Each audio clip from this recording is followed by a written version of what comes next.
Good afternoon, Karin Kneissl once again.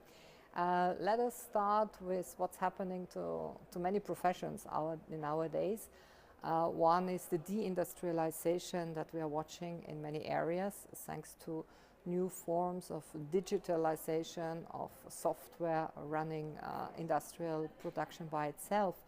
I was struck the first time I came across the following figure, namely that 9 out of 10 stock market listed German big industries like Volkswagen, Bosch, Siemens, they were all created before World War I, 9 out of 10.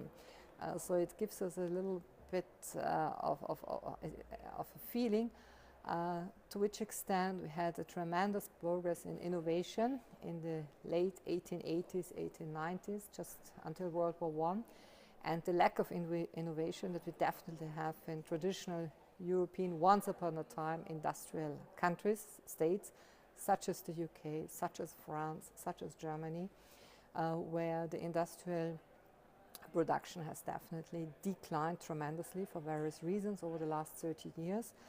We all know it under the title of outsourcing. Now in the US we see a kind of backsourcing, backshoring, etc. But of course with less hiring in the industrial sector. The human workforce is more and more replaced by the digital workforce, the robot. And similar things are going on in many other professions, and the profession I exercised for a few years is also the one of reporting, and I would have starved at least 5-6 times over the last 15-16 years ever since I became a freelancer if I had exercised only reporting, writing, because the amount of time, money, risk that you take is never rewarded by the remuneration you get. I mean, let me give you an example. I usually pay all my journeys to the Middle East out of my own pocket. I had once upon a time a very long interview with the Secretary General of Hezbollah, which was really a big exception to meet Hassan Nasrallah.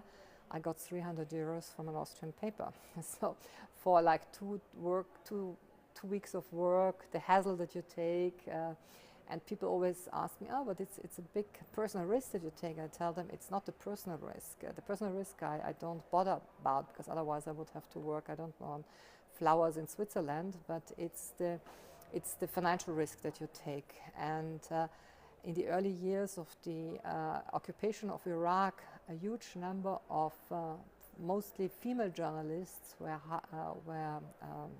kidnapped in Iraq, in Afghanistan.